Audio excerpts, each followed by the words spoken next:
สัมพุทธมัตโตลัง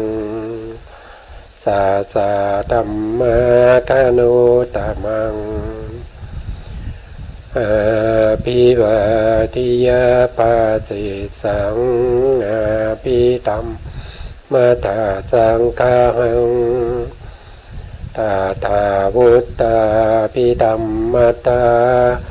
จาตุทาปรมัตตโตจิตตังเจตสิกังโลปังนิพพานะมิติสัพพทาขอกราบนมัสการพระมหาเถระ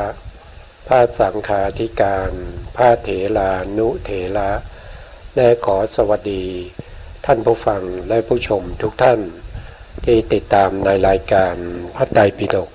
ลอยฟ้าในเนื้อหาของพระอภิธรรมนะครับซึ่งครั้งนี้ก็เป็นครั้งที่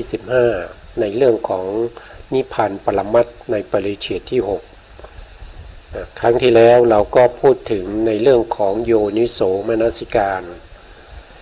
ที่เป็นทางมโนทวารแล้วก็ได้อธิบายในเรื่องของวิถีจิตที่เป็นทางมโนทวารนะครับ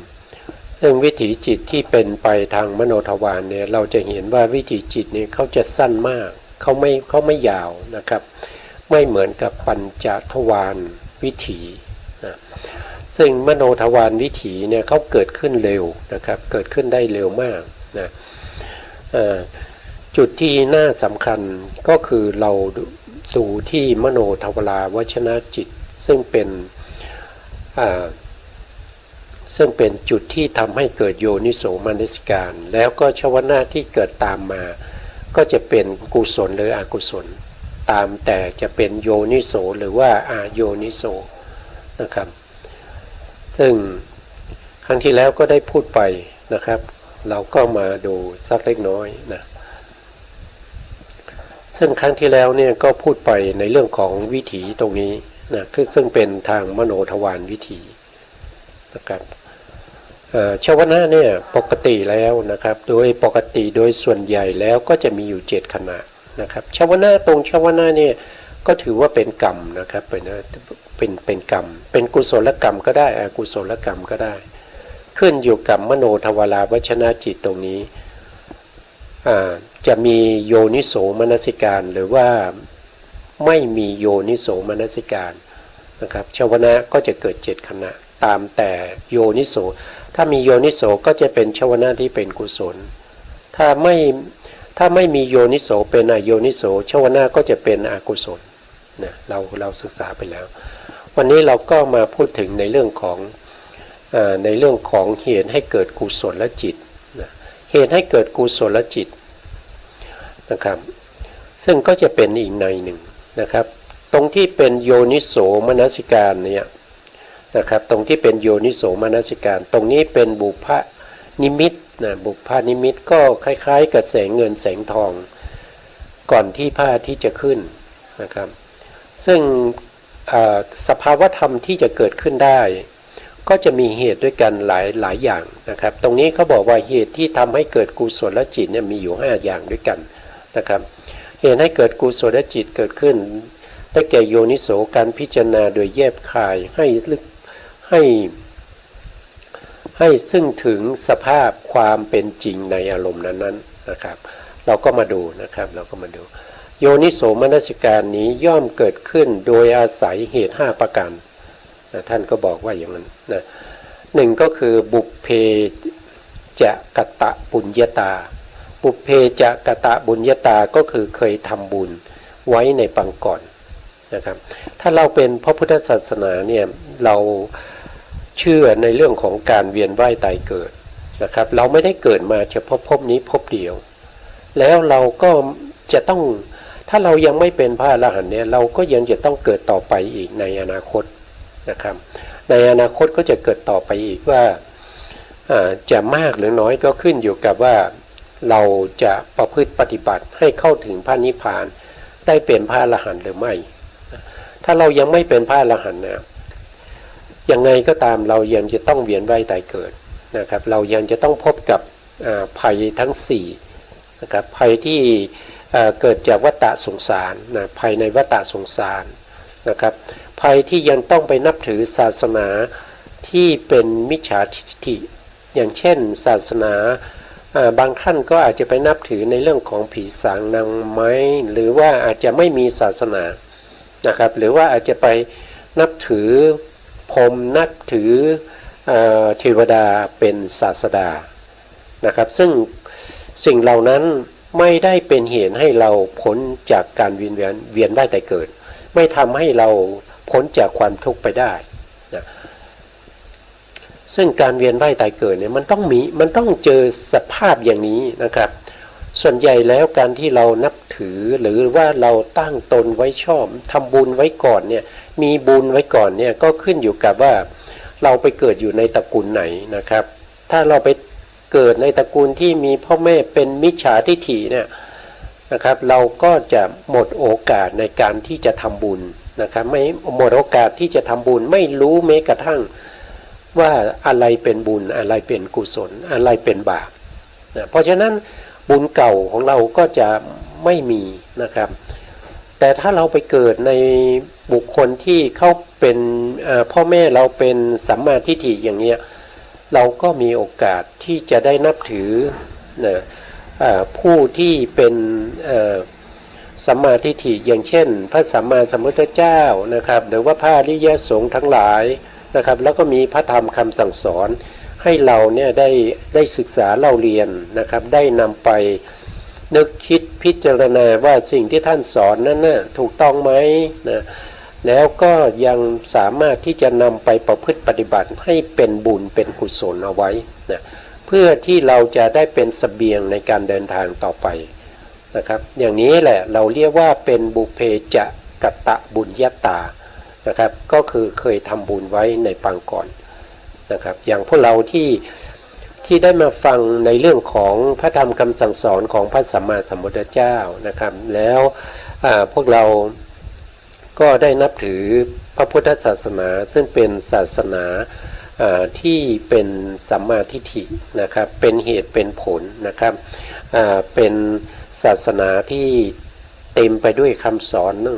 84,000 พระธรรมขันธ์นะครับ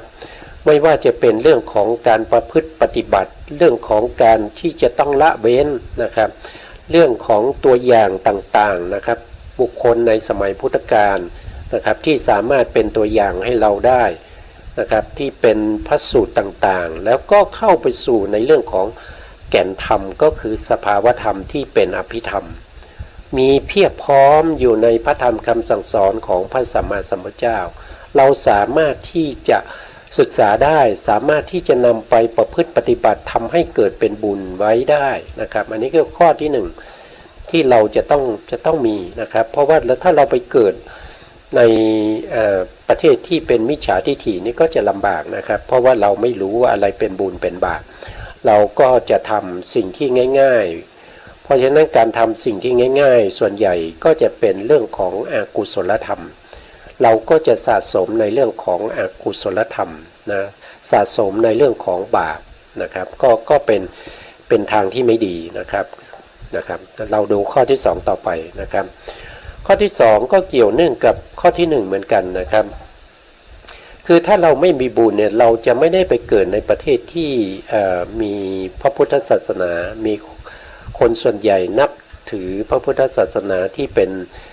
สัมมาทิฏฐินะครับข้อที่2เนี่ยท่านก็บอกว่าเป็นปฏิรูปเทสวาปเทสวา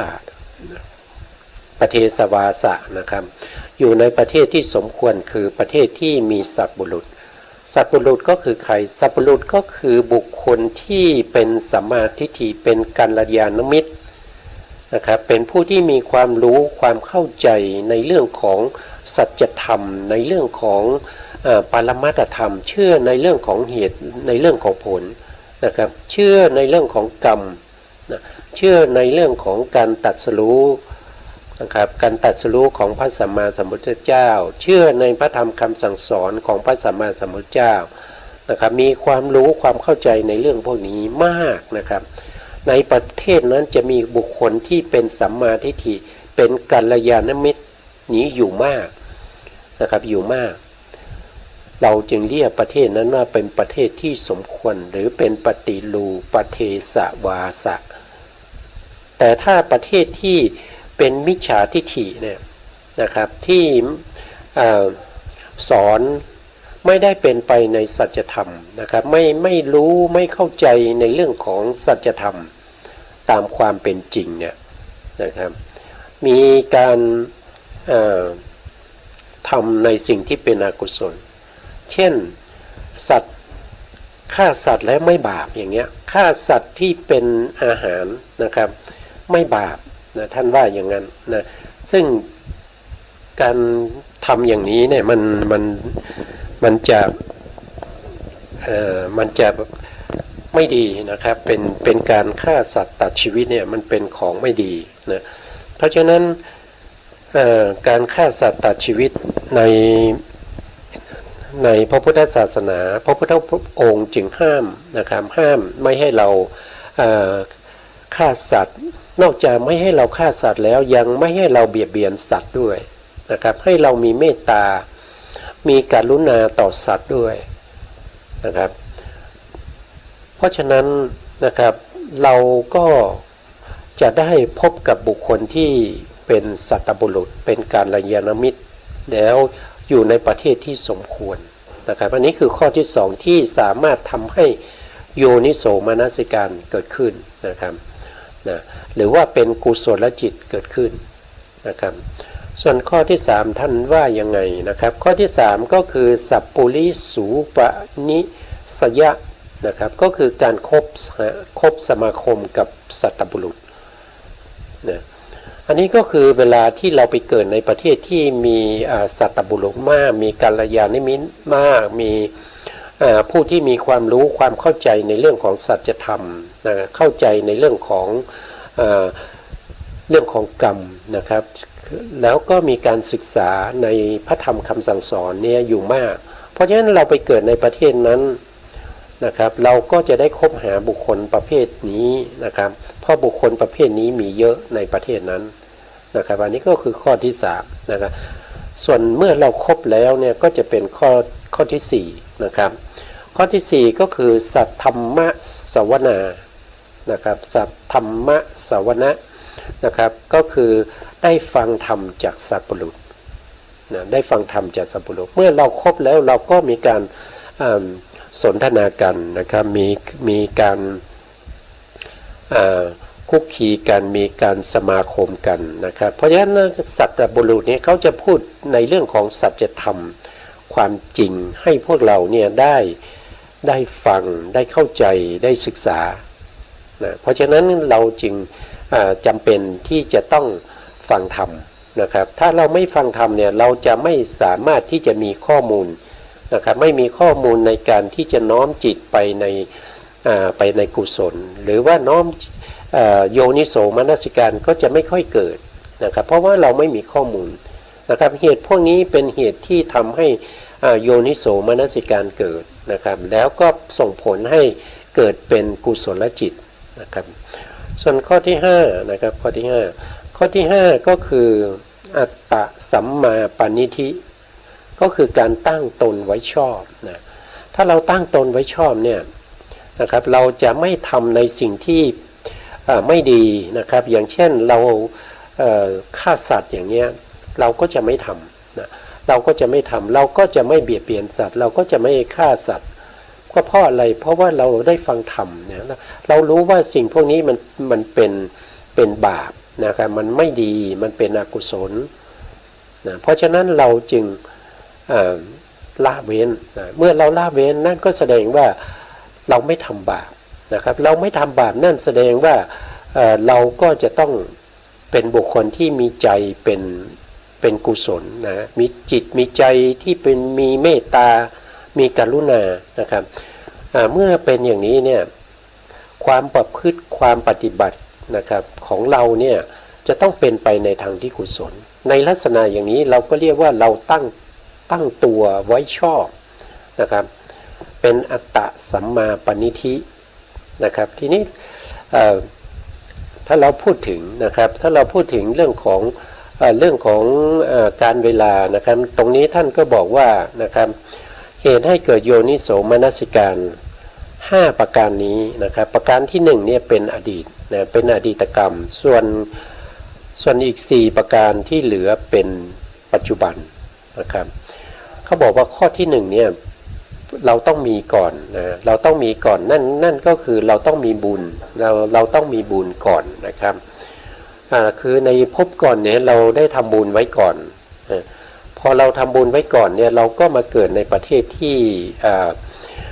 ที่สมควรนะครับเป็นประเทศที่มีกัลยาณมิตรเยอะนะครับมีสัตบุรุษมากมีคนที่ตั้งตนชอบในเรื่องของคุณงามความดีทั้งหลายนะครับไม่ผิดศีลผิดธรรมมากนะครับเราไม่ได้ไปเกิดในบริเวณหรือว่าในสิ่งแวดล้อมอย่างนั้นนะครับก็คือไปเกิดในประเทศที่มีสิ่งแวดล้อมที่ดีนะอันนี้ก็คือการที่เราไปเกิดนะครับไปเกิดในประเทศที่มีสัตว์ปรุงมากนะครับก็เหมือนกับปัจจุบันนี้เราได้มาเกิดในประเทศที่มีพระพุทธศาสนานะครับเราก็ได้ศึกษาพระธรรมคำสั่งสอนนะครับได้คบหากัลยาณมิตรที่ท่านมีความรู้ความเข้าใจนะครับในเรื่องของพระธรรมคำสั่งสอนก็เพราะว่าเรามีบุญเก่านั่นเองเราถึงได้มาเกิดในประเทศที่มีสัตว์บุรุษมากนะครับเมื่อเรามาเกิดในประเทศที่มีสัตว์บุรุษมากเนี่ยเราก็จะมีการสมาคมคบหานะครับคบหาในปัจจุบันเนี่ยเราก็คบหาผู้ที่มีความรู้ความเข้าใจในเรื่องของบุญเรื่องของบาปนะครับก็จะเป็นข้อที่3ก็เป็นปัจจุบันนะครับเป็นปัจจุบันเพราะเราคบในปัจจุบันนะครับเพราะว่าเรามันได้มาเกิดในประเทศที่มีพระพุทธศาสนาเมื่อเราคบบุคคลที่เป็นกัลยาณมิตรหรือว่าเป็นสัตว์บุรุษที่มีความรู้เป็นบัณฑิตนะครับเขาก็จะแสดงธรรมให้เราฟังนะครับเราก็จะได้ฟังพระธรรมนะเราก็จะได้ฟังพระธรรมเมื่อเราฟังพระธรรมแล้วเราก็เกิดความรู้ความเข้าใจเราก็ยึดถือเอาไปปฏิบัติได้นะเราก็ยึดถือไปปฏิบัติได้เมื่อเรายึดถือไปปฏิบัตินั่นก็แสดงว่าเราก็เป็นคนที่ได้สร้างบุญสร้างกุศลในภพนี้นะครับสมมติเรายังไม่ได้เป็นพระอรหันต์เนี่ยเราก็จะต้องเกิดอยู่นะครับ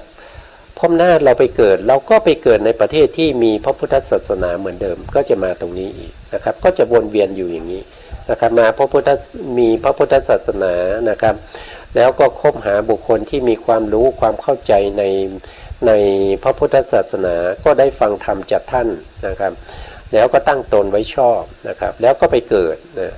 แล้วก็ไปเกิดใหม่นะตั้งตนไว้ชอบแล้วก็มีบุญเก่านะครับก็จะหมุนเวียนอยู่อย่างนี้นะครับจนกว่าเราจะประพฤติปฏิบัติให้พ้นจากการเวียนว่ายตายเกิดนะครับต่อไปนะครับก็คือการเกิดขึ้นของโยนิโสมนสิการคือการทำไว้ในใจโดยแยกคายอันนี้ก็คือเป็นเขาเรียกว่าเป็นเหตุนะครับเป็นเหตุเป็นปัจจัยที่เชื่อมโยงเกี่ยวเนื่องกันนะครับเกี่ยวเนื่องกันนะหรือบางทีเราอาจจะเรียกว่าเป็นอาหารก็ได้นะครับอย่างเช่นตรงนี้เนี่ยท่านก็ตั้งหัวข้อมานะครับว่าอัตตะสัมมาปณิธิก็คือการตั้งตนไว้ชอบนะครับก็คือการตั้งตนไว้ในเรื่องของการให้ทานในเรื่องของการรักษาศีลในเรื่องของภาวนานะครับในเรื่องของภาวนาเช่นการให้ทานเนี่ยก็จะมีด้วยกันหลายอย่างนะครับมีทั้งการให้ทานที่เป็นสิ่งของวัตถุนะครับการให้ทานที่เป็นน้ำจิตน้ำใจนะครับในเรื่องของน้ำจิตน้ำใจอย่างเช่นมีเมตตาต่อเขามีความกรุณานะครับปรารถนาให้เขาได้รับความสุขนะครับพวกนี้ก็เป็นทานได้เหมือนกันนะครับเป็นทานได้เป็นภาวนาได้นะครับเป็นศีลก็ได้นะครับแล้วก็ ยังมีการให้ความรู้ความเข้าใจนะครับการให้ทานแล้วก็จะมีการให้อภัยด้วยนะครับเวลาที่เขาทำอะไรผิดเราก็ควรจะแนะนำแล้วก็ให้อภัยเขาด้วยนะครับก็เป็นเรื่องของทานนะครับทานก็จะมีกว้างขวางอยู่นะครับส่วนข้อที่2ก็คือศีลนะครับศีลก็คือมี2อย่างนะครับศีลเนี่ยมี2อย่างอย่างที่1เราเรียกว่าเป็นวาลิตศีลนะวาลิตศีลเนี่ยเป็นข้อห้ามนะครับเป็นข้อห้ามอย่างเช่นศีล5เนี่ยอย่างข้อที่1เนี่ยเขาห้ามนะครับเขาห้ามเราไม่ให้ทำปาณาติบาตก็คือไม่ให้เราฆ่าสัตว์นะครับแล้วก็ไม่ให้เราเบียดเบียนสัตว์ให้เรามีเมตตานะครับมีเมตตามีกรุณาต่อสัตว์ด้วยนะครับข้อที่1ก็คือเรื่องของการห้ามประเภทนี้เรียกว่าวาลิตศีลนะข้อ2ก็คือไม่ถือเอาสิ่งของที่เจ้าของเขาไม่ได้ให้นะครับด้วยอาการลักขโมยนะอันนี้ก็เป็นข้อห้ามเหมือนกันนะครับข้อที่3ก็คือไม่ให้ประพฤติปฏิบัติผิดในเรื่องของกามนะครับเรื่องของชู้สาวนะครับในเรื่องของในทางที่ไม่ดีในเรื่องของชู้สาวเป็นชู้กับคนนั้นคนนี้นะครับทำให้เสียชื่อเสียงทำให้พวกเราคนอื่นจะไม่ค่อยจะให้ความยอมรับนะครับถ้าเราเป็นประเภทนั้นนะแล้วก็ข้อที่4ก็คือเรื่องของทรงห้ามไม่ให้เราพูดเท็จนะครับไม่ให้เราพูดสอดเสียดนะสอดเสียดยุยงให้เขาแตกกันนะครับแล้วก็ให้พูดยังไงให้พูดเฉพาะในสิ่งที่เป็นความจริงนะครับแล้วก็พูดเพื่อประโยชน์เพื่อสามัคคีนะครับประสานประโยชน์หลายๆฝ่ายนะครับอันนี้ก็เป็นเรื่องของความสามัคคีนะครับไม่ได้ยุยงให้เขาแตกกันไม่พูดสอดเสียดไม่พูดหยาบคายนะครับไม่พูดหยาบคายไม่พูดคำหยาบนะครับไม่พูดเพ้อเจ้อไร้สาระนะครับพูดแต่ในสิ่งที่เป็นประโยชน์นะครับเป็นประโยชน์มีสาระนะครับก็พูดในสิ่งเหล่านั้นนะครับอันนี้ก็เป็นข้อห้ามใช่ไหมครับเรียกว่าวาลิตศีลนะครับถ้าเป็นจาริตศีลเนี่ยจาริตศีลนั่นคือข้อที่เราจะต้องประพฤติปฏิบัตินะครับอย่างเช่นยกตัวอย่างเช่นเราเป็นบุตรเนี่ยเรามีหน้าที่นะครับอย่างไรต่อพ่อแม่นะครับเรามีหน้าที่อะไรต่อญาติผู้ใหญ่ของเรานะครับเราจะต้องเชื่อฟังคำสั่งสอนของบิดามารดานะครับแล้วก็ยังมีต้องดำรงวงตระกูลให้ท่านนะครับแล้วก็ยังจะต้องทำบุญอุทิศส่วนกุศลไปให้ท่านในกรณีที่ท่านเสียชีวิตไปแล้วนะครับอันนี้ก็พูดโดยหลักคร่าวๆใหญ่ๆนะครับซึ่งวันนี้ใหม่ไม่ค่อยจะดีนะครับไม่ทราบว่านะครับเกิดอะไรขึ้นนะก็อันนั้นก็เรียกว่าเป็นจาริตศีลนะครับจาริตศีลนี่ก็คือเป็นจารีตเนี่ยเป็นข้อประพฤติปฏิบัตินะครับเป็นจารีตประเพณีนะครับศีลก็ว่าใหญ่ๆก็มี2อย่างก็คือมีวาลิตศีลก็คือศีลที่พระพุทธองค์ทรงห้ามไม่ให้เราทำนะครับจารีตศีลก็คือศีลที่เราจะต้องยึดถือปฏิบัตินะครับอย่างพ่อแม่มีหน้าที่อะไรต่อลูกนะครับต้องเลี้ยงดูต้องให้การศึกษาต้องแนะนำในสิ่งที่เป็นคุณงามความดีนะครับอย่างนี้พวกนี้จะจำเป็นต้องทำนะอันนี้เรียกว่าจารีตศีลนะส่วนภาวนานะครับภาวนาก็จะมีทั้งที่เป็นสมถภาวนาก็คือการทำสมาธินะครับแล้วก็วิปัสสนาภาวนานะครับก็จะมีอยู่ว่าโดยใหญ่ๆก็จะมี2อย่างนะครับอันนี้ก็คือถ้าเราประพฤติปฏิบัติในเรื่องของการให้ทานการรักษาศีลแล้วก็การเจริญวิปัสสนาหรือสมถะหรือภาวนาพวกนี้ให้สมบูรณ์เนี่ยนะครับถ้าเราทำสมบูรณ์เนี่ยก็ยังให้ บุพเพกตะบุญญาตาเกิดขึ้นได้นะครับก็คือหมายถึงว่าเมื่อเราทำทานรักษาศีลเจริญภาวนาบริบูรณ์แล้วเราก็จะมีบุญนะครับเราก็จะมีบุญเป็นบุญที่เราสะสมไว้นะครับก็เป็นบุพเพกตะบุญญาตานะครับทีนี้ถ้าเรามีบุพเพกตะบุญญาตาแล้วเราจะเป็นยังไงนะครับก็มาดูต่อนะครับในข้อต่อไปนะครับก็เมื่อเรามีบุพเพกตะบุญญาตาก็คือมีบุญเก่านะครับก็คือความที่ได้สร้างบุญสร้างกุศลไว้ดีแล้วในปางก่อนนะครับให้สมบูรณ์เมื่อเรามีบุพเพกตะบุญญาตาเป็น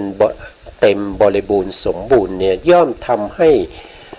เราได้ไปเกิดในประเทศที่มีสัตว์บุรุษมากแล้วก็ได้ไปเกิดในประเทศที่เขานับถือพระพุทธศาสนา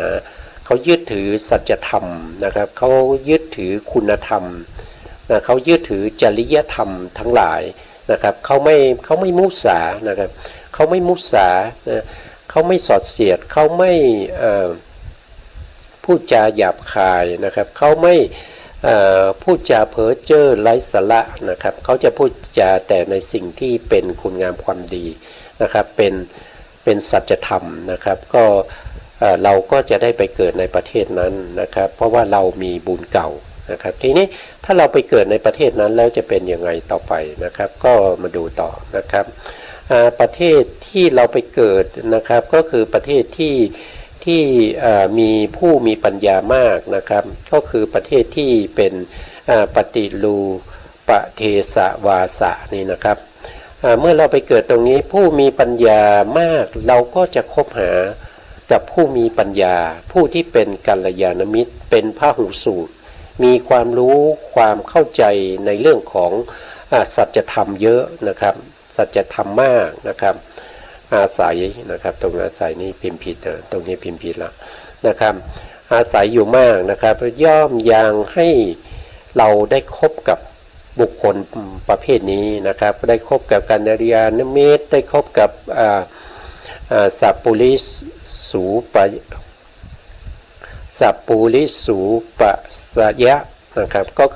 คือบุคคลที่เป็นพหูสูตรเป็นผู้มีปัญญานะครับเป็นผู้ที่มีความประพฤติที่ดีนะครับทั้งกายและก็วาจานะครับแล้วก็ใจด้วยนะเราก็ได้คบหาเราก็ได้สนทนาเราก็ได้คุกคีกับเขาก็ทำให้เราเนี่ยมีความรู้มากขึ้นนะครับต่อไปนะครับเมื่อเราคบหาสมาคมมีความรู้มากขึ้นแล้วนะครับในความรู้ต้องเป็นความรู้ที่เป็นปรมัตถธรรมนะครับเป็นสัจธรรมความจริงนะครับไม่ใช่เป็นความรู้ที่เป็นไปเฉพาะเอาไว้ใช้ในการหาทรัพย์สินนะครับไม่ใช่เอาไว้ใช้ในการที่จะหาโภคทรัพย์นะต้องเป็นความรู้ความเข้าใจที่เป็นปรมัตถธรรมนะแล้วก็เข้าใจในเรื่องของการให้ทานการรักษาศีลแล้วก็การเจริญภาวนานะครับในทางพระพุทธศาสนานะครับเพราะว่าพระพุทธศาสนาเนี่ย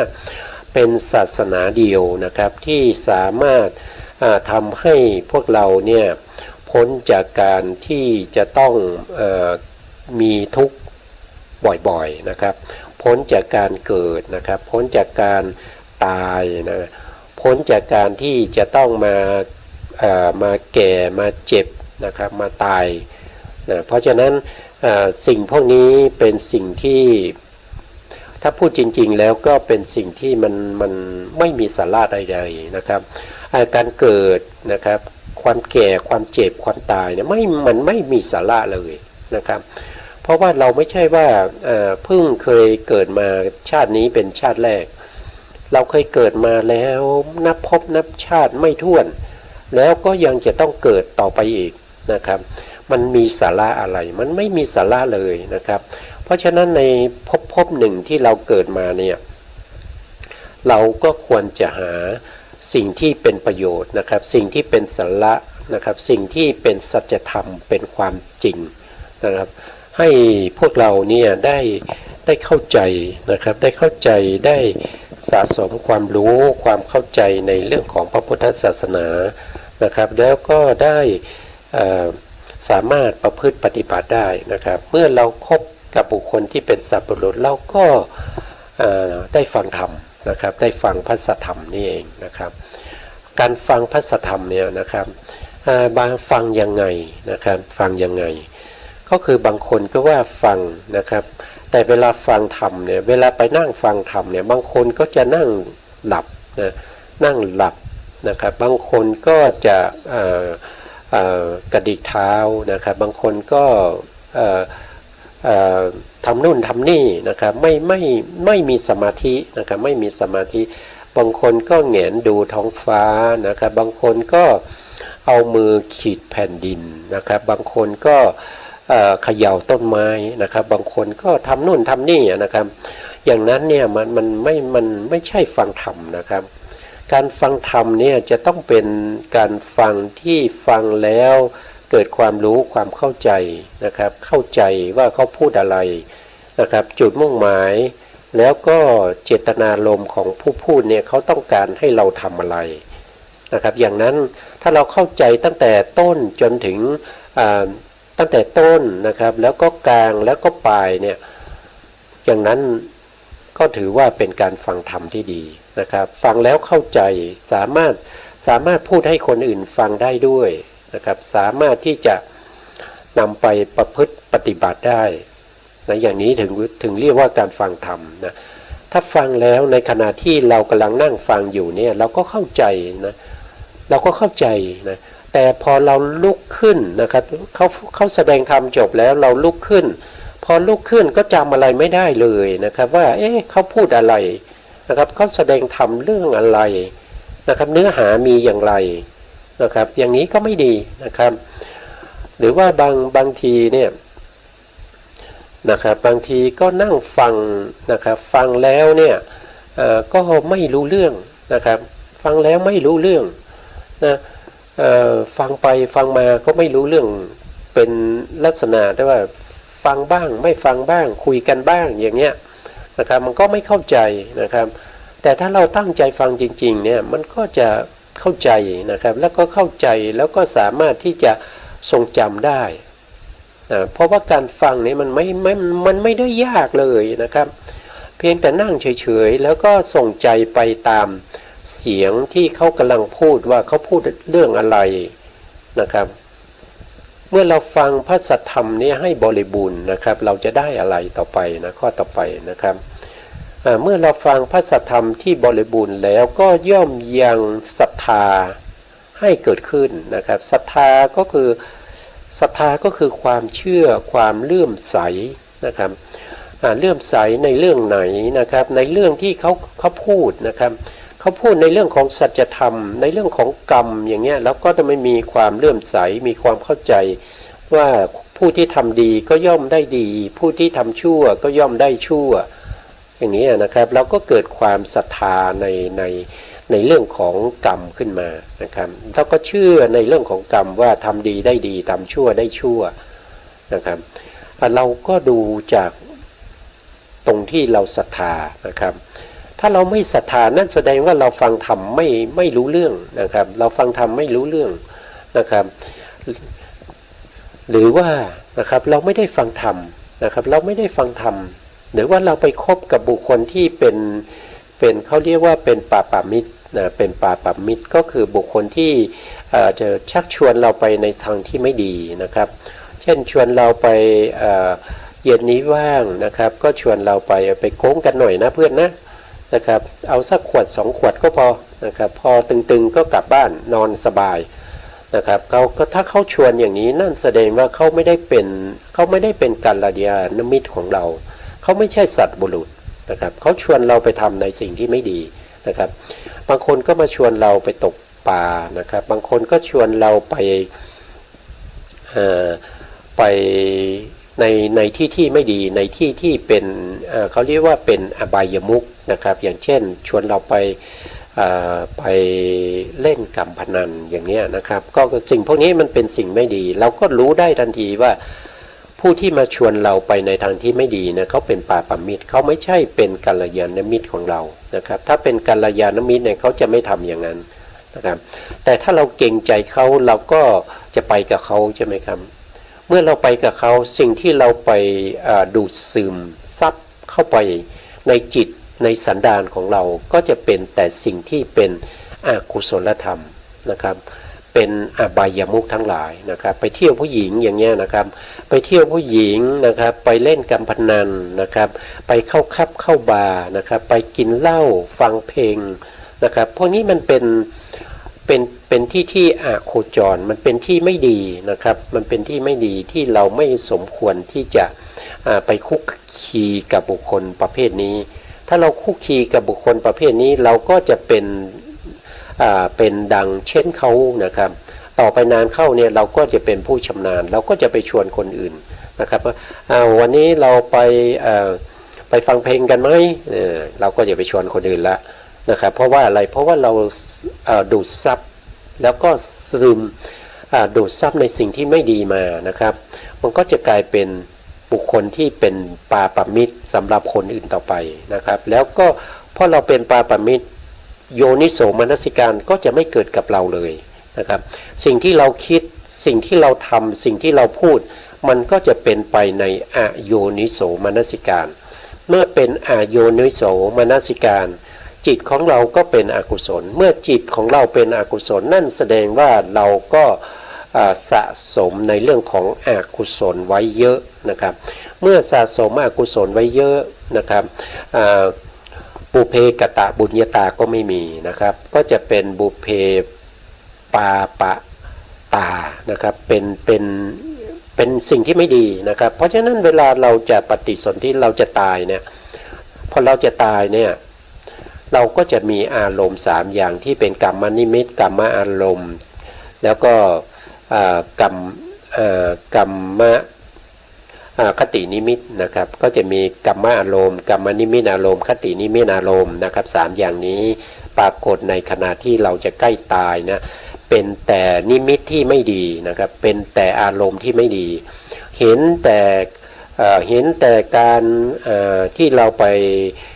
ฟังเพลงนะครับดื่มเหล้านะครับไปดูในสิ่งที่ไม่ควรดูนะครับในครับในบาร์นะครับที่เข้ามาโชว์อะไรต่างๆเนี่ยเราก็จะไปเฮฮาสนุกสนานนะครับก็จะมีอาการลักษณะคล้ายๆว่าเรากำลังดูอยู่ตรงนั้นนะครับพอเราตายจากตรงนั้นเนี่ยสิ่งที่เราได้นะครับก็คือภพใหม่ที่เป็นอบายภูมินะครับถ้าไม่เป็นสัตว์นรกก็เป็นเดรัจฉานนะครับเพราะมีอยู่แค่2ภูมินะครับไม่ไปเป็นสัตว์นรกก็มาเป็นเดรัจฉานนะครับอันนี้ก็เป็นอะไรก็เพราะว่าเราไปสะสมแต่เรื่องที่มันไม่ควรสะสมที่คบหาแต่บุคคลที่เป็นปาปมิตรนะครับคบหาแต่บุคคลที่ไม่ดีนะครับอันนี้ก็ทำให้เราเนี่ยพูดง่ายๆก็เสียชาติเกิดไป1ชาติแล้วนะพอชาติหน้าไปก็ไปเกิดในอบายอีกนะครับไม่รู้เมื่อไหร่เนี่ยเราจะได้กลับมาเกิดเป็นมนุษย์อีกนะครับถ้าคนเรานะครับมนุษย์เราเนี่ยพลาดท่าไปเกิดในอบายแล้วเนี่ยมันยากนะครับที่จะกลับมาเกิดเป็นมนุษย์เพราะอะไรเพราะว่าพระพุทธองค์ได้แสดงไว้ว่าการที่จะมาเกิดเป็นมนุษย์นี่มันยากนะครับอุปไมยเหมือนกับเต่าตัวหนึ่งนะครับที่ตาบอดด้วยนะครับที่อยู่ในมหาสมุทรนะครับอยู่ในมหาสมุทรเสร็จแล้วเราก็ทำบ่วงนะครับทำบ่วงหรือว่าเอาไม้กระดานนะครับมาเจาะรูกลมๆนะครับแล้วก็ทิ้งลงไปในมหาสมุทรนะเต่าตัวนั้น100 ปีนี่จะโผล่ขึ้นมา1 ครั้งนะครับเมื่อไหร่ที่เต่าตัวนั้นโผล่ขึ้นมาแล้วเอาหัวนี้สอดเข้าไปในห่วงนั้นหรือว่าในช่องที่เราเจาะไว้นั้นได้นะครับนั่นก็แสดงว่าเราได้เกิดเป็นมนุษย์นะครับแต่ถ้าเราฟังแล้วว่าเต่าตัวนั้น100 ปีขึ้นมาบนผิวน้ำเนี่ยครั้งหนึ่งแล้วก็เป็นเต่าที่ตาบอดเนี่ยมันจะยากแค่ไหนที่จะไปเอาคอนี้ไปสวมกับบ่วงนั้นนะครับก็เหมือนกับมนุษย์เราจะมา ไปเป็นเดรัจฉานแล้วจะกลับมาเกิดเป็นมนุษย์นี่มันยากอย่างนั้นน่ะมันยากอย่างนั้นนะครับมันไม่ได้ง่ายๆเลยมันยากมากนะครับ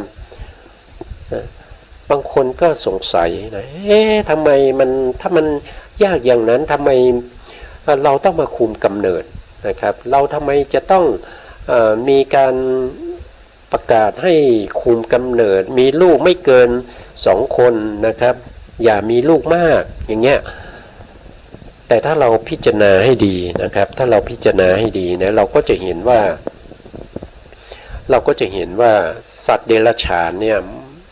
มันมากกว่ามนุษย์นะครับมนุษย์เราถึงแม้ว่าในโลกนี้จะมี7,000 กว่าคน7,000 ล้านนะครับก็7,000 ล้านเนี่ย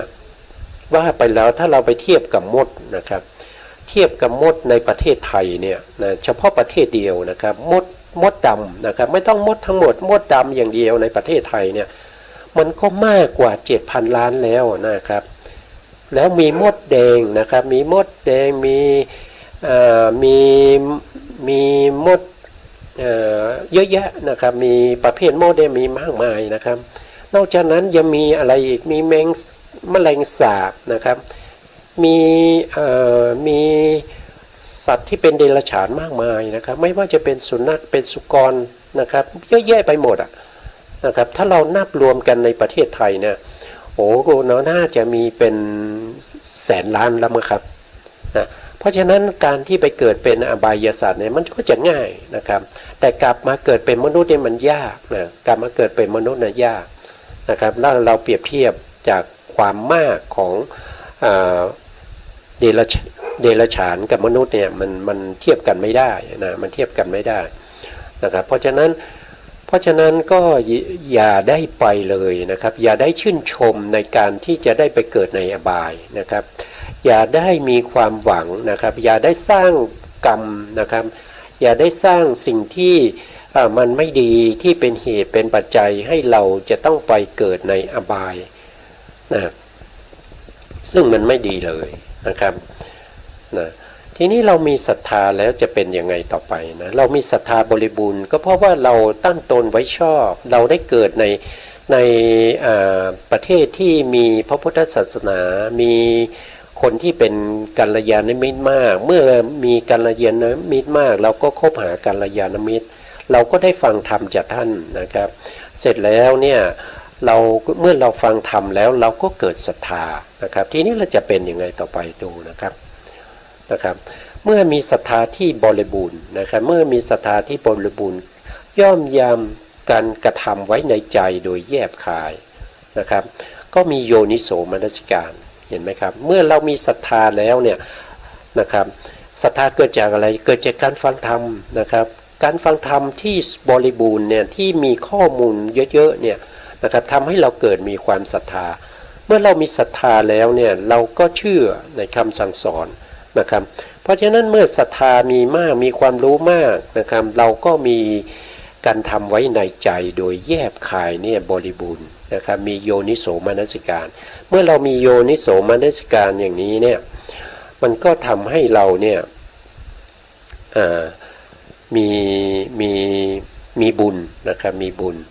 เราก็ไม่ต้องไปเกิดในอบายนะครับเราก็ไม่ต้องไปเกิดในอบายสัตว์นะครับนะครับไม่รู้ว่าเสียงไม่ค่อยชัดเจนนะครับก็อันนี้ก็เป็นเหตุเป็นปัจจัยนะครับให้เราได้เข้าใจว่าโยนิโสมนสิการเนี่ยมันเริ่มเกิดมาจากตรงไหนนะครับก็คือเกิดมามันเกี่ยวกับภพก่อนด้วยนะครับภพก่อนนี้เราต้องมีบุญเราต้องทำบุญไว้ก่อนเราต้องตั้งตนไว้ชอบก่อนนะครับแล้วเราถึงจะมาเกิดในปัจจุบันนี้ในประเทศที่มีพระพุทธศาสนานะครับมีกัลยาณมิตรมีผู้ทรงเป็นพหูสูตรเยอะนะครับแล้วเราก็จะได้คบกับท่านนะครับเราก็จะได้สนทนาธรรมกับท่านเราก็จะได้ฟังธรรมจากท่านทำให้เราเนี่ยมีความรู้ความเข้าใจนะครับในพระธรรมคำสั่งสอนทางพระพุทธศาสนาเมื่อฟังแล้วบริบูรณ์แล้วก็ทำให้เราเกิดศรัทธา นะครับเกิดศรัทธาเมื่อเรามีศรัทธาบริบูรณ์แล้วโยนิโสมนสิการก็จะเกิดขึ้นได้โดยง่ายนะครับเพราะเรามีข้อมูลเรามีความบริบูรณ์ในเรื่องของสิ่งต่างๆนะครับที่จะนำเราไปสู่ทางที่จะเป็นบุญเป็นกุศลนะครับอันนี้ก็จะเป็นเรื่องของโยนิโสมนสิการที่เกิดขึ้นนะครับทำไมเราต้องศึกษาโยนิโสมนสิการนะครับก็พูดหลายครั้งนะครับว่าโยนิโสมนสิการนี้เป็นบุพพานิมิตนะครับบุพพานิมิตที่ให้เกิดเป็นกุศลนะเกิดเป็นกุศลหรือว่าบางทีเนี่ยโยนิโสมนสิการเนี่ยก็ยังเป็นอาหารให้แก่สติปัฏฐาน4นะครับให้แก่สติปัฏฐาน4สัมมาปัฏฐาน4อิทธิบาท4อินทรีย์5พละ5โพชฌงค์7แล้วก็มากมีองค์8นะครับก็โยนิโสมนสิการนี่แหละที่เป็นอาหารให้แก่โพธิปักขิยธรรม37ประการนะครับถ้าเราไม่มีโยนิโสมนสิการเนี่ยอย่าได้คิดเลยว่าจะเจริญสติปัฏฐานให้บริบูรณ์ได้มันเป็นไปไม่ได้นะครับมันเป็นไปไม่ได้เมื่อเราจะไปเดินจงกรมนะครับเราไม่มีโยนิโสมนสิการเราไม่มีการกำหนดรู้ถึงสภาวะความเป็นจริงจิตเราก็จะฟุ้งซ่านออกไปนะครับไปถึงเพื่อนคนนั้นคนนี้เวลาก็ผ่านไปชั่วโมง2ชั่วโมงใจเราก็คิดถึงแต่เพื่อนคนนั้นคนนี้นะครับแล้วก็คิดถึงคนที่เขาประพฤติปฏิบัติอยู่ข้างๆทำไมต้องมาเดินใกล้ฉันทำไมต้องมานั่งตรงนี้นะครับทำไมไม่ไปเดินที่ไกลๆนะครับมันก็ต้องจะคิดแต่เรื่องที่มันไม่เป็นบุญนะครับเพราะว่ามันไม่มีโยนิโสมนสิการไงครับถ้ามันมีโยนิโสมนสิการเนี่ยมันจิตเราก็จะเป็นกุศลใช่ไหมครับถ้าเขามาเดินใกล้ๆเราก็ว่าโอ้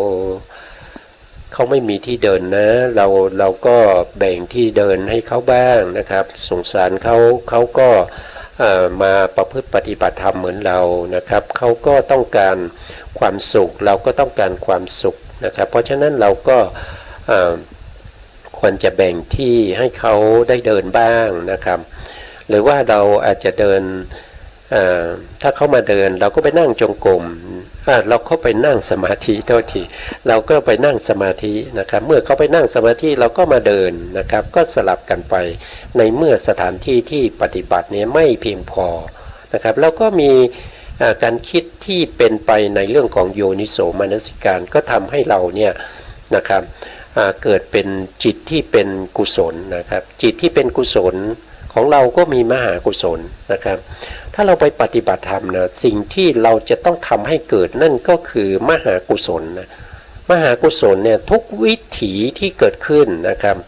ที่เกิดขึ้นมาไม่ว่าจะเป็นทางปัญจทวารนะครับทางมโนทวารนะครับทุกวิถีเนี่ยชวนะจะต้องเป็นมหากุศลนะครับถ้าเป็นอย่างนั้นได้เนี่ยนะสมาธิเราจะดีนะครับสมาธิเราจะดีเมื่อสมาธิดีในภวังคจิตที่ขั้นระหว่างวิถีเนี่ยก็จะสั้นลงนะเมื่อภวังคจิตที่ขั้นระหว่างวิถีที่เคยมีเป็นอะไรเป็นหลายแสนดวงนะครับที่เกิดดับแล้วก็ขึ้นวิถีนะครับแล้วก็หลายแสนดวงแล้วก็เกิดดับขึ้นวิถีอย่างเนี้ยถ้าตรงที่เป็นภวังคจิตเนี่ยนะครับมันก็จะสั้นลงถ้าเรามีสมาธินะเรามีสมาธิที่มีกำลังมากขึ้นเป็นอุปจารสมาธินะครับแล้วก็มีมหากุศลเนี่ยนะครับภวังคจิตเหล่านี้ก็จะสั้นลงนะครับจากแสนก็อาจจะมาเหลือแค่พันนะครับเหลือแค่พันนะแต่ถ้าของพระสัมมาสัมพุทธเจ้าเนี่ยในขณะที่พระพุทธองค์แสดงธรรมเนี่ยจะมีภวังคจิตนะครับที่มาขั้นระหว่างวิถีเนี่ยของพระพุทธองค์เนี่ยมี2ขณะ3ขณะเท่านั้นเองมี2หรือ3ขณะเท่านั้นเองจะไม่มีมากกว่านี้นะครับส่วนใหญ่ก็จะขึ้นวิถีนะครับพอขึ้นวิถีแล้วก็ชวนาของท่านก็จะเป็นมหากียานะครับเป็นมหากียานะแต่ของพวกเราเนี่ยภวังคจิตนี่มากมายเหลือเกินนะครับบางคนมีพูดกันเป็นแสนล้านนะครับกว่าวิถีใหม่จะขึ้นนะครับเพราะว่าจิตเนี่ยมันเกิดดับเร็วนะครับลัดนิ้วมือหนึ่งเกิดดับไปแสนโกฏ นะครับเพราะฉะนั้นส่วนใหญ่ในลัดนิ้วมือหนึ่งเนี่ยส่วนใหญ่แล้วที่มันเกิดดับนั้นนะมันจะเป็นภวังคจิตเป็นส่วนมากนะครับเป็นภวังคจิตเป็นส่วนมากเราสังเกตได้จากคนที่มีภวังคจิตเป็นส่วนมากเนี่ยเวลาเราพูดคุยกับเขาเนี่ยเขาจะมีความเข้าใจเชื่องช้านะครับเขาจะเชื่องช้าเขาจะไม่ตอบสนองเราทันทีนะครับเขาจะเชื่องช้าเขาเข้าใจยากนะครับเขาเข้าใจยากนะครับอธิบายอะไรก็เขาก็ตั้งใจฟังนะครับแต่เขาเข้าใจยากเขาบางทีเขาก็จะไม่ถามมันซึมเขาจะซึมนะครับนั่นแสดงว่าภวังคจิตเขาเนี่ยมีมากนะครับขั้นระหว่างวิถีนี่มีมากนะครับวิถีจิตเนี่ยไม่ค่อยเกิดนะครับอย่างนี้ไม่ดีนะครับอย่างนี้ไม่ดีนะครับถ้าจะให้ดีเนี่ยต้องวิถีจิตที่มีชวนะเป็นมหากุศลเนี่ยต้องเกิดมากๆนะครับต้องเกิดมากๆในการเกิดมากๆอย่างนั้นนั่นแสดงว่าเรามีบุญนะเรามีบุญเพราะชวนะเขาเป็นบุญใช่ไหมครับชวนะเขาเป็นบุญนั่นก็แสดงว่าเรามีบุญตั้งแต่ปัจจุบันนี้นะครับแล้วบุญปัจจุบันนี้ก็จะเป็นบุเพกตะบุญญาตาไปในภพหน้าอีกนะครับก็จะไปเกิดในประเทศที่มีพระพุทธศาสนาแล้วก็มีบุคคลที่มีความรู้ความเข้าใจเป็นพหูสูตรนี้เยอะนะครับแต่ถ้าเป็นพระพุทธศาสนาก็มีนะครับแต่ว่าไม่มีใครรู้ในเรื่องของพระธรรมคำสั่งสอนเลยนะครับไม่รู้เรื่องเลยมีแต่สัญลักษณ์นะครับบางประเทศเนี่ยมีแต่สัญลักษณ์ไม่เข้าใจเลยว่าพระพุทธองค์ทรงแสดงธรรมไว้ตั้ง 84,000 พระธรรมขันธ์เนี่ยไม่รู้จักเลยนะครับอะไรคือบุญอะไรเป็นกุศลเขาก็ไม่รู้นะครับเขาก็ไม่รู้อย่างนี้ไม่ได้ถือว่าเป็นประเทศที่สมควรที่จะไปเกิดนะครับเป็นประเทศที่ไม่สมควรนะถึงแม้เขาจะมีสัญลักษณ์แต่งตัวนะครับห่มผ้านะครับเป็นพระก็ตามนะครับถ้าเขาไม่มีความรู้ไม่มีความเข้าใจในพระธรรมคำสั่งสอนเนี่ยอย่างนั้นแสดงว่าพระพุทธศาสนาได้หมดไปจากประเทศนั้นแล้วนะครับเหลือแต่สัญลักษณ์เท่านั้นเองนะครับเหลือแต่สัญลักษณ์เท่านั้นเองนะครับอันนี้พวกเราก็พิจารณาได้นะครับว่าเป็นอย่างไรนะครับนะซึ่งในการที่เราแสดงในเรื่องของโยนิโสมนสิการเนี่ยจริงๆก็จะจบตรงนี้นะครับแต่การที่เรามีโยนิโสมนสิการเนี่ยมันได้เฉพาะมหากุศลใช่ไหมครับแต่ถ้าเราอยากจะได้จนไปถึงนิพพานได้วิชาและวิมุตติเนี่ยเราจะทำยังไงต่อไปมันจะมีขั้นตอนยังไงต่อไปอีกอันนั้นก็จะต้องมีการศึกษานะครับมีการศึกษาเพราะฉะนั้นเพื่อให้เราได้เข้าใจจนครบวงจรนะครับเพราะฉะนั้นเราก็มาดูต่อนะครับมาดูต่อในเรื่องของนะครับทีนี้เรามีโยนิโสมนสิการแล้วโยนิโสมนสิการเนี่ยเขาจะทำให้เราได้วิชานะครับได้วิชาและวิมุตติด้วยนะครับได้วิมุตติด้วยนะครับวิมุตติคืออะไรวิมุตติวิชานะครับวิมุ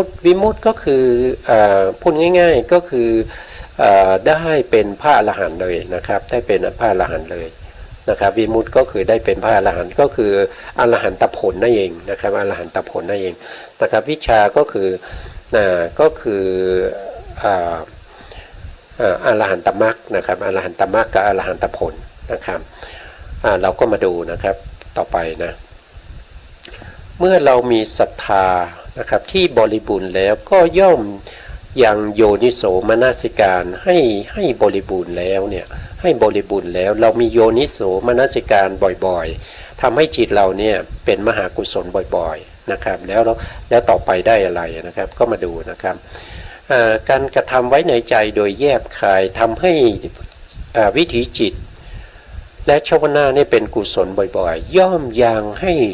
สติและสัมปชัญญะเนี่ยบริบูรณ์นะครับบริบูรณ์ สติก็คือเจตสิกตัวหนึ่งที่เป็นเราเรียกว่าเป็นโสภณสาธารณเจตสิกนะครับอยู่ในกลุ่ม19ดวงนั้นนะครับอยู่ตรงไหนนะก็จะเอาภาพมาให้ดูนิดหนึ่งนะครับก็เมื่อคือถ้าเราดูภาพแล้วมันจะเข้าใจได้ง่ายขึ้นนะครับนะตรงนี้ก็คือโสภณสาธารณเจตสิก25นะครับตรงนี้นะครับ25เราก็จะเห็นได้ว่าพวกนี้เป็นกุศลนะครับพวกนี้เป็นกุศลสีเหลืองพวกนี้นะครับพวกนี้เป็นกุศลเป็นโสภณสาธารณเจตสิก25ดวงด้วยกันนะแล้วสติอยู่ไหนสติอยู่ตรงนี้นะครับสตินี่จะอยู่ตรงนี้สตินี่อยู่ในส่วนที่เป็นสีเหลืองพวกนี้สีเหลืองพวกนี้เราก็จะเรียกว่าเป็นโสภณสาธารณเจตสิก19นะครับเพราะฉะนั้นมหากุศลที่เกิดขึ้นมีปัญญาก็ตามไม่มีปัญญาก็ตามเนี่ยเขาจะต้องมีสติเสมอนะครับเขาจะต้องมีสติเสมอถ้าจิตดวงไหนไม่มีสติจิตดวงนั้นไม่ใช่กุศลนะไม่ใช่กุศลแล้วก็ไม่ใช่บางส่วนที่เป็นวิบากไม่ใช่กิริยาแต่เป็นอกุศลนะครับเป็นอกุศลนะถ้าไม่มีสติเนี่ยเป็นอกุศลจิตนะครับเพราะฉะนั้นสติก็เป็นตัวหนึ่งนะครับที่ประกอบอยู่ในมหากุศลนะครับสัมปชัญญะก็คือตัวปัญญานะครับเพราะฉะนั้นตัวปัญญาที่อยู่ในมหากุศลเนี่ยนะมันมีทั้งสติแล้วก็ปัญญานะครับเนี่ยปัญญาก็เป็นเจตสิกตัวหนึ่งอยู่ตรงนี้นะครับปัญญาอยู่ตรงนี้เพราะฉะนั้นมหากุศลเกิดขึ้นก็จะมีทั้งสติแล้วก็ปัญญาจิตดวงนั้นเราก็จะเรียกว่าเป็นมหากุศลที่เป็นญาณสัมปยุตนะครับก็คือ4ดวงนี้4ดวงนี้นะครับ4ดวงข้างหน้านะครับก็คือดวงที่1ดวงที่2ดวงที่5แล้วก็ดวงที่6แต่4ดวงข้างหลังเนี่ย4ดวงข้างหลังที่เป็นดวงที่3ที่4ที่7ที่8นะครับพวกนี้ไม่มีปัญญาแต่มีสตินะมีสติไม่มีปัญญานะครับอันนี้ก็หมดเวลาพอดีนะครับพอดีก็พูดมาก็หมดเวลานะครับเพราะฉะนั้นก็ต้องคืนเวลาให้ทางสถานีนะครับนะซึ่งเราศึกษาในเรื่องของพระอภิธรรมนี้ก็เวลามันชักจะน้อยนะครับสุดท้ายนี้นะครับก็ขอกราบขอบพระคุณพระครูสมุทรวิสุวัตรวรกิจโจผู้อำนวยการสถานีเพื่อการศึกษาพระพุทธศาสนาและวัฒนธรรมนะครับ